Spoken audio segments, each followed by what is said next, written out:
Hey guys, so I wanted to do a quick webinar just touching on diets per se, diet culture, a little bit of social media, but I'm not going to have a rant about social media, I'm just going to touch on it, and kind of my mindset in terms of my coaching philosophy for the bottom one. So just want to kind of preface this by saying there's been a few things on social media, maybe I've seen it more on mine, because it has been massively shared within my industry, but people, influencers, people with potentially no qualifications in my field or the field of nutrition or any kind of specific field where there should be advertising such products, advertising things such as skinny teas, booty tea diets, booty this,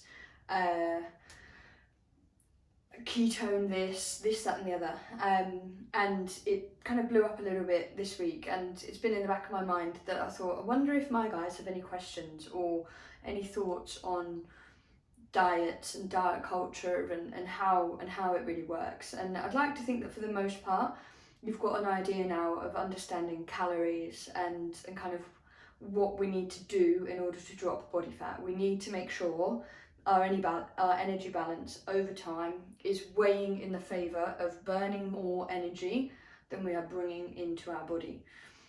And little things like a conversation where one of my team, who I knew, for example, drank black tea, she decided to not drink black tea anymore and then was drinking 8 cups of tea a day and adding sugar as well as the milk. And I was like, oh, that's not on your MyFitnessPal. And it was like, right, well, you know, the quick maths on that is between 300 and 400 calories within those teas a day. And I assumed, rightfully, that she was between 1800 and 2, which is our target. And actually it was more like 2.5 or 2300. And we were getting frustrated at a number, but there was something going on in the background that we weren't quite aware of. So prefacing the whole thing, it's just touching on from me that, you know, I can only support and change what I know, and it's in your best interests to be as honest as possible based on kind of what you're tracking and what's going in. And that links directly into kind of diet culture. And a lot of diets, you know, have their names. You've got keto, for example, 5-2, so, you know, potentially like a relatively normal amount of calories for 5 days. Let's call it 1500, and then 2 days on 500 calories. Intermittent fasting, one of my favourite tools, something I'm going to touch on in a second. If it fits your macros, which is basically the macros that I set you, so your proteins, your fats and your carbs. If you can make it fit, you can eat whatever you like. Plant-based has become a movement for dieting culture as well, and kind of calorie tracking or calorie counting. And what do they all have in common, potentially, for the end user? That they go about and create or put the end user in a calorie deficit. The calorie deficit over time is what is going to allow us to drop body fat, if that is our goal.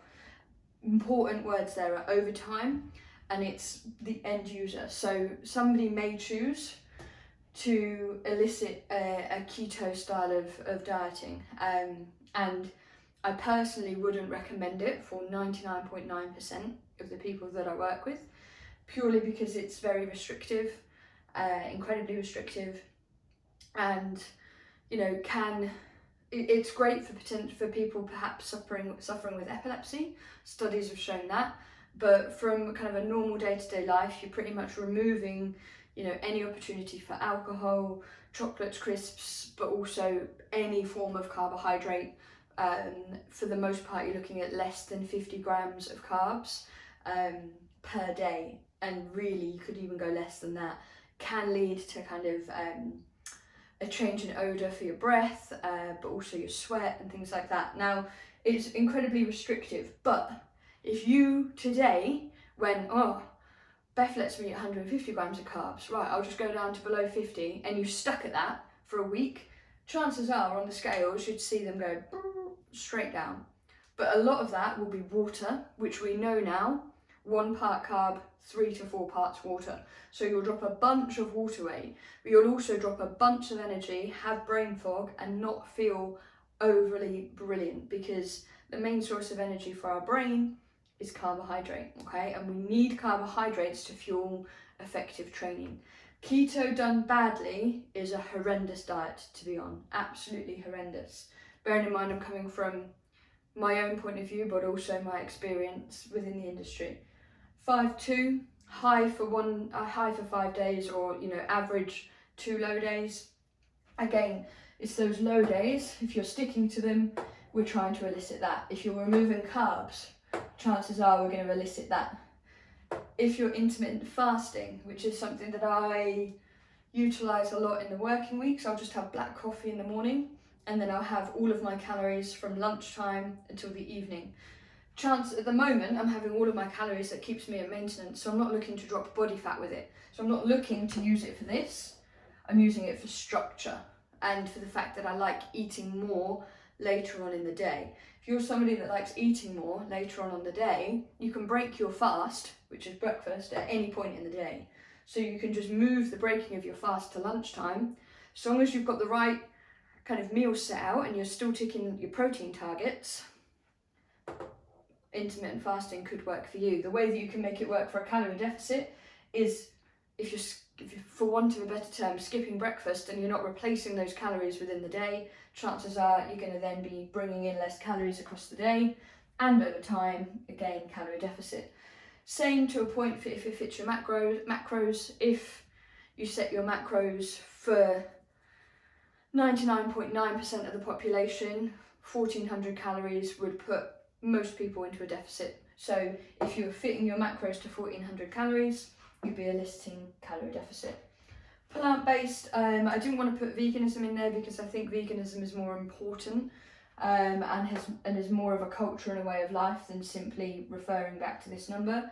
But plant-based diet movements, they are becoming bigger, more and more popular, and a lot of people within that, generally speaking, it can be quite fat heavy in place of the protein. Carbs can creep up as well, but you'll find a lot of people are eating simply more fruits and vegetables and eating less processing in the process. So just by swapping that part of their diet around, they're eliciting a calorie deficit. And then calorie tracking, which is what all of you guys are following at the moment. For me, I implement it across 99% of the people that I work with, because I think it allows you to build an education around what's going in and seeing the numbers that are affected to it. It gives you data, and we can learn from data.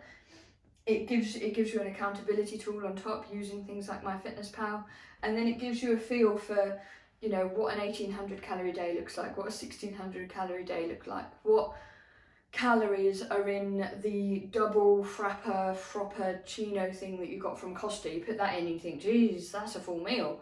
And I've got and that's it, all I've had is a drink. So it just starts to give you an education. Now we're setting up the calories to get you as close to that calorie deficit position as possible, whereby we can fuel you as much as we want to and as much as we can, and still got that body fat dropping down over time, which is that calorie deficit. So that's where I don't firmly place my tent, because I don't believe I should ever firmly place my tent in any one protocol. All of your training is very different. A lot of your workouts are incredibly different, and your calorie targets are incredibly different. Your protein targets are incredibly different. But for the most part, I think that it gives you an education, gives you accountability, and lets you build towards a day where you don't have to log into MyFitnessPal every single day. You don't have to track every single day. Like, if I could paint a picture of the perfect scenario to get you to, it's that complete control over that binge tendency, because you already give yourself what you want in your diet. Your diet is 80% good, whole, nutritious food sources, full of colour, full of vitamins, full of omegas, full of protein, full of all of that good stuff. And 20% donuts, 20% chocolate, 20% crisps, whatever it is that you like having in your diet, 20% pizza, but it works, and it works to a number. And then if you go, I need to take a bit of a diet break, don't want to diet for now, 1800 works for me, When I'm dieting, it's 1550, whatever it might be. 2000 works for me when I'm looking to maintain. 1700 works for me when I'm looking to diet, whatever that may be. And you can build a process and build an understanding of that, and then you can dip away from it. Keep an eye on the scales, perhaps not track. Look at the scales and go, yeah, food choices haven't been great, probably haven't stuck to my 80-20 for a while, I'll just go back into tracking, I'll tighten things up, 4-week block. That's probably the super end goal that I have for everyone that I work with. Are we ready for that yet? No, but are we moving towards that? I'd like to think that you think you're moving towards those control factors over your food and further away from paying £120 for endogenous ketones or buying the latest 5-2 craze so that you're not having any calories on a weekend but you're having 2,000 calories a day through the week, or anything, buying into these things that will potentially, like this for example, see you drop 8-9 pounds on the scales on a week because you clear yourself so far out of water and carbs that you couldn't even spell your own mobile number out.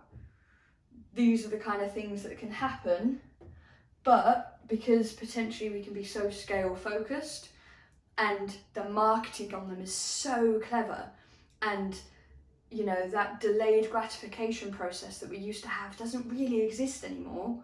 We can look at these and think, yeah, that's it. But actually, this might work brilliantly for you because you love the food types. You love a plant-based diet, you've been meaning to move to eating less meat. We set it up, maybe we link it in a little bit here so we know we're still getting the protein. Both of these combined put you in that. Perfect. That for me isn't a fad diet, that's your lifestyle, that's the diet, that's the way you choose to eat every day. Okay, that's the way that I look at the word diet. How do you want to eat for the rest of your life? My dog's diet. My dog's diet is the treats that are in the drawer and the raw meat that we mix up for him. Your diet, how does that look?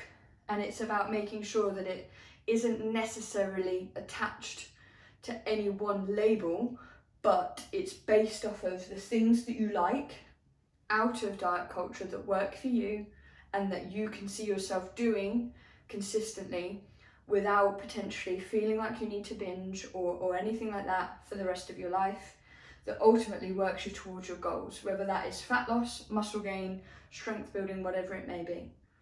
Hope that helps. Any questions on this? Because I think it may be one that produces questions, but it's also one that I would like some feedback on. So have a watch, guys. Let me know your thoughts.